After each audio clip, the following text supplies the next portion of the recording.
Welcome to Diabetes Primetime, everybody. Tonight, we're talking about how to thrive with diabetes, and our guest is Christel Oerum, a person with type 1 diabetes and co-founder of the wonderful website Diabetes Strong. Get ready to be inspired.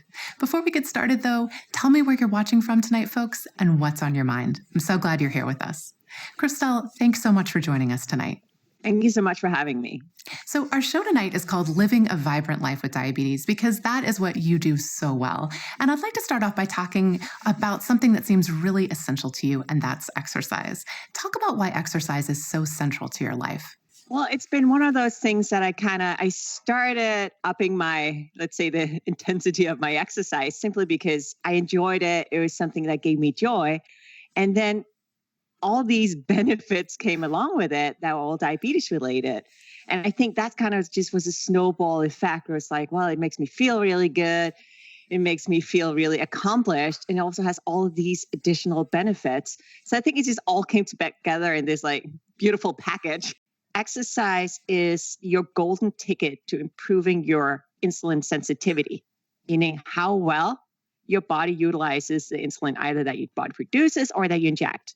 And I think that's probably the main benefit of exercise from a diabetes perspective that I've seen. And I always try to explain to people like, yes, might be a little bit, complicated to manage up front, but all the benefits they get out of it in the long run, it so makes it worth it. So one thing that's a little unusual about you as a woman who's really active is that weight training is really the central focus of your exercise routine. So tell us why that is, and does that contribute more to kind of that increased insulin sensitivity that you were talking about? So what I think about this type of training is, well, it makes you strong. It makes you feel strong. And to your point about the insulin sensitivity is that when you build muscle mass, it doesn't just improve your insulin sensitivity in the moment, like if you go for a walk, but in the long run. And we see, improved insulin sensitivity for up to 24, all the way up to 72 hours after a good resistance training workout. Before we get any further, I want to do tonight's trivia question. We have a very special treat for you tonight if you answer the trivia question. We have put together a list of our favorite exercise videos on YouTube. As the weather gets colder and we can't exercise outside, these videos are great options so that you can keep moving. None of them require any equipment, and we've got a wide variety of choices here. Beginners, advanced folks, yoga, walking, chair exercises. So whoever you are, you will enjoy it. And you will get that awesome giveaway if you answer tonight's trivia question in honor of Christel, which is true or false, increasing your muscle mass can actually increase the calories you burn at rest. Is that true or false? Will increasing your muscle mass actually mean you burn more calories? If you listen carefully, you might hear Christel answer this one tonight, but you'll still get that awesome guide for answering. So put your answer in the comments. And trivia tonight is brought to you by Arcray. As your diabetes health ally, Arcray helps make diabetes management easy and affordable. Visit arcrayusa.com/cost to receive a free blood glucose monitor along with wellness materials to help simplify your diabetes management. So, Christel, we were talking about resistance training and how important it is for good health. Can people who have injuries or limited mobility still participate in resistance training? And how might you suggest they figure out what's safe for them? So I would say anyone can do some sort of resistance training. So back to what, it's one of those things. It doesn't have to be weights. It could be anything that put your muscles under tension. So if you have mobility issues, choose exercises that works for your body. So a good starting exercise, for example, if you want to do something like the push-up. So the push-up is one of those things that for a lot of people are very intimidating because, again, you instantly think about somebody on their toes doing a trillion push-ups, right? So, but that can also be starting up by just walking up to a wall, place your hands on the wall, and simply lean forward, back and forward. That is still a push-up. It's just a starter position. Then you move on to your knees, you move on to your toes eventually. So that was an example of an exercise where we don't use weights, right? Body weight exercises are just as good. Anything that challenges you. So if you feel like it's hard, it's good. It's doing something. Yeah. Yeah, not painful, but where it is in fact challenging you. That's a really good point. Yes. Always move within your, let's say within your limitations, but also within what you can. So if anything feels off, stop. Listen to your body and really stay in tune. I'd also say if you just don't know where to begin, there's a lot of either you can work with a trainer. If you're in a gym, go up to the front and simply ask the guys and girls at the front desk to show you some of the different exercises. That's what they're there for. You're already paying a fee to get into the gym. And you can also look up exercises online and simply walk through, well, how do I do this? And how do I do it right? Are there certain precautions or recommendations a person with diabetes should consider before starting or changing an exercise regimen? And can technology make that kind of safer and easier? For everyone, diabetes or not, it's always recommended that you get a medical checkup before you start exercising. If you're not used to exercising, this is completely new to you, go to your primary care physician, get that checkup, make sure you have the green light for exercising. That doctor might also tell you, well, you should stay away from certain types of exercises. For example, if you have nerve pain or you have damage to your eyes, you might be told, to not do certain types of exercise. So getting that checkup is everything. In regards to diabetes management and exercise, there are some different guidelines that we need to talk about, in the sense that if you are experiencing very, very high blood sugars, so over 250 milligrams, you have to be really careful with exercise because you might be spilling ketones. If that's the case, if your blood sugar is that high, it's recommended that you measure for ketones, you really drink a lot of water. If you do not have ketones and you know why your blood sugar is high, so let's say you might have if you're on insulin, for example, you might have underdosed for that meal, or if you're not on insulin, you might have eaten a big carbohydrate full meal. So we kind of know why it's high, right? You don't have ketones, you can do steady cardio. So that means go for a walk, take a bike ride, something that's not super hardcore. If you are spilling ketones, you should probably consider not exercising, simply drinking water, taking insulin. If you're not on insulin, simply continue, again, drinking water, not eating any more carbohydrates right now, but getting that blood sugar down. How do you use technology to kind of exercise more safely? Have you noticed that it makes a big difference? So I wear a continuous glucose monitor called a CGM. So it's a little device I wear on my abdomen, and it sends my blood sugar readings directly to my phone. What that has done is it gives me a 24-hour view of what's happening to my blood sugars when I exercise. So it's been tremendously helpful because, when you just do finger sticks, you get a blip in time. This is my blood sugar now, but you don't know where it's been necessarily or where it's going. So if someone is not on CGM, but instead kind of using a traditional meter, are there certain times that you would suggest they, check blood sugar either before exercise or after exercise? If they were going to test, once, twice, 3 times, how would you recommend they might do that around exercise, if at all? We should definitely measure our blood sugars. That's yes. So back when I started out, I didn't have a CGM. Everything was with finger sticks. So you can definitely figure everything out with finger sticks. My recommendation is measure your blood sugars before exercise. If you are exercising inside, or you can take your meter with you, also one measurement during, and definitely after, and an hour and a half after. The reason why I would say, or about an hour after, the reason why I say an hour after is that a lot of people, especially if they do cardiovascular exercise, like for example, a jog, a walk, you'll see a blood sugar drop for what we call aerobic exercise. And your heart rate comes up, kind of stays up. That will usually lead to blood sugars dropping. Okay. So a lot of people will see the blood sugars dropping while they're walking. However, once they stop, some people might see it flatten out or even increase a little bit. Right? So that means that data point right after exercise only tells you where you're at right after exercise. What we're interested in seeing is what happens after. Folks, Christel is sharing such great information here with us tonight. If you'd like to learn more about diabetes from medical experts, check out our new podcast. We have in-depth interviews with diabetes physicians, dietitians, and a whole bunch of different folks on a wide variety of topics related to living your best life with diabetes. Just search Diabetes What to Know wherever you listen to podcasts, and we'll put a link in the comments too. Christel, hiking is something I know you really enjoy, and so do I.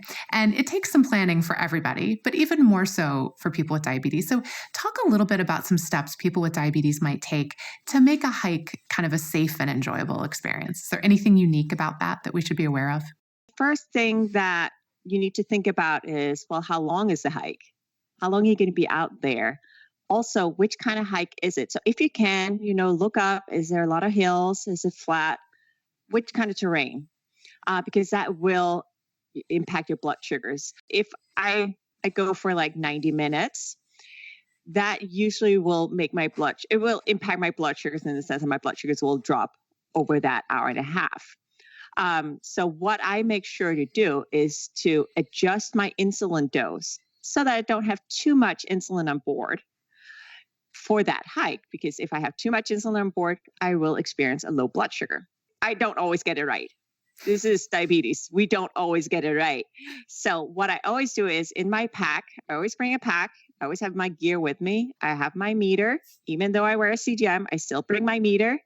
I always have glucose with me. I always have a little bit of extra carbohydrates in the form of, either a piece of fruit or a fruit leather, something like that. And I have glucagon with me. You have it in case you need it. That's what I hear. So you have glucose, you have your meter, you have a kind of a carb-ish kind of snack, piece of fruit leather, and you have your glucagon. So you are pretty much prepared for any eventuality diabetes related. Well, it's like I always describe it as a seatbelt. It's the same thing. I've never been in a car accident, knock on wood. But I still wear my seatbelt. Also, it's a law.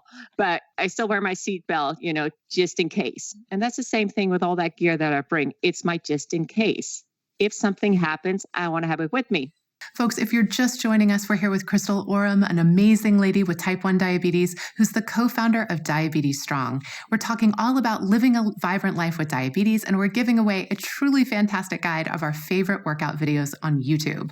You will get that guide for free if you answer tonight's trivia question, which is, true or false, increasing your muscle mass can actually increase the calories you burn at rest. Is that true or false? Put your answer in the comments and you will get our free guide. Christel, do you recommend that people use fitness trackers? And if so, are there any, in particular you really like, or any favorite apps you recommend? I think that it's not something you have to have. It's a nice to have, right? But also a fitness tracker could be anything. It could be anything for just a small pedometer that you wear on your belt. I think you get that for a few dollars at the, a 99-cent store. So it doesn't have to be something super elaborate. What it can do, however, is it can be sort of a reminder of movement throughout the day. So if we have a goal, let's say of the 10,000 steps that are also often mentioned, like 10,000 steps a day, then if we look down at our watch and it only says 3, well, that might motivate us to keep moving, right? Because the thing is with movement or exercise is that it's not just about going to the gym or going for a run or whatever. It's about being active throughout the day. And everything counts. You don't have to do 20 minutes in a row. You can do 5 minutes here, 5 minutes there. And I think a tracker can help you, help motivate and help keep track of, you're actually getting there. Christel, your commitment to exercise and good health is so inspiring. And another person who shares that commitment is Nick, a person with type 2 diabetes in our Facebook group. I'm going to play a video of him talking about what he's learned from being diagnosed with diabetes. So we'll play that video and then come back and keep chatting with Christel. A lot of what worked for me initially was just not doing what I used to do. In order to have change, you have to step outside your comfort zone.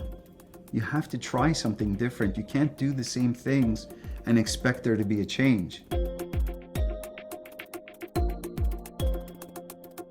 I started taking food from home. I started reading labels. I started saying no to seconds and thirds because I never said no. And of course, doing my fasting every morning. And so I was doing it 6 times a day, which I still do. I would take my measurements first thing in the morning and then before a meal and then 2 hours after. And that really helped me get into a good target range. And I learned very quickly as well, because I cycle a ton, that you can't out-exercise a bad diet, both in terms of your glucose as well as your body weight. And at first I got a little crazy with that because I just felt like, well, I'm cycling. I did 10,000 kilometers this year. I should be allowed to. No, it doesn't work that way. It doesn't work that way. And the great thing with taking your sugars so often is the numbers don't lie. At the end of the day, I'm still diabetic. You can't cycle diabetes away. I love that video. Christel, we've heard several diabetes care and education specialists say what Nick refers to in that video, and that's you can't out-exercise an unhealthy diet. So what's your recommendation for people who feel like exercising is kind of a blank check to eat whatever they want? The reason why we say you can't outrun a poor diet is generally that when we exercise, first of all, if we just look at the calorie burn, most people highly overrate how many calories they burn when they do a certain type of exercise. So let's say that you go out for a half an hour jog, you might have burned like 200 calories. So 200 calories is maybe two pieces of string cheese. And most people don't, when they indulge, don't eat 2 pieces of string cheese. I mean, a lot of people end up in a situation where they go out and they award themselves for this half an hour, 20-minute jog, and they overeat. So if the goal is overall health, I'd say, well, eat a balanced diet. If you want a treat, have a treat, but also make sure that you get all your nutrition from, again, a good balanced diet. If the goal is weight management, well, you have to also think about calorie balance. And that's where you can't outrun a poor diet often comes in the sense that calorie balance means calorie burns versus calorie intake. And if you go out and reward yourself with a really high calorie meal, you're not going to be in a calorie deficit. And that exercise is not going to cancel out the additional calories. Got it. All right. Speaking of food, that's probably the biggest challenge for many people with diabetes. I have to ask, what's your philosophy when it comes to food and the way you nourish your body? I have tried a lot of different diets. And I would say always my first thing I want to say is I don't believe there's anything such as a diabetic diet. I'm not a nutritionist, so this is my personal perspective. I believe that we all have to find the way of eating that suits our bodies, our lifestyle, and also our mental health. Because I've done very restricted diets in the past, it really affected my mental health and my relationship with food. And that's not optimal. And it's taken me a long time to work my way out of that. So now what I focus on is I focus on eating, again, nutritionist diets. That means I do include a lot of veggies. I do include a lot of fibers and protein, but I also include carbs and I also include fats. I just try and overall not overdo it on a daily basis, I guess. So make sure I have enough energy. I take in enough energy to feed my body, feed my workouts, and feel healthy. But also not trying to obsess too much about it. So you've created an amazing resource with Diabetes Strong. But if you could only share one tip about what you've learned about thriving with diabetes, what would you share? You need to find out what's right for you. And that takes time. And it might take a lot of structure to figure that out. I don't think there's anything wrong with looking to others and see how they're successfully living with diabetes, how they're creating a happy life for themselves. And you can try other approaches out, but always go back to, is this giving me joy? Is this, helping my health? Is this hurting me in any way? And find out that combination of all those things. Is this the right thing for me? So I want to give an example. So for example, I have tried something called the keto diet in the past, which is very low carb, very high fat. And I tried it out because a lot of people are very successful, very happy, both on blood sugar perspective and a sort of overall health perspective, following that nutrition guideline. It did not work for me at all. At all. I mean, it was not a good experience. In any ways, my blood sugars were not happy. I was not happy. My body was definitely not happy. So I stopped. And then I tried something else. And I think that's the important thing is, again, there's not one way of doing diabetes successfully. We have to figure out what works for us. Christel, thank you so much for being our guest tonight. Folks, if you'd like to learn more about Christel, we will link to her website and her Instagram account. She has so many great diabetes experiments she's doing, so much wonderful wisdom about exercising safely. You definitely want to check it out. So Christel, thanks so much for being here with us. Thank you so much for having me. Folks, before we go tonight, I want to share the answer to tonight's trivia question. True or false, increasing your muscle mass can actually increase the calories you burn at rest? That is true. All the more reason to prioritize weightlifting and resistance training as Christel does. Thank you for joining us tonight. I'll be back with you in a couple of weeks with a live chat show on Tuesday, December 8th at 8:30 p.m. Eastern Time. We're going to be talking all about staying healthy during the holidays and what we've learned from diabetes experts over the course of the year. I can't wait to see you all then. Until then, have a happy Thanksgiving for our friends in the U.S. and stay safe. Good night.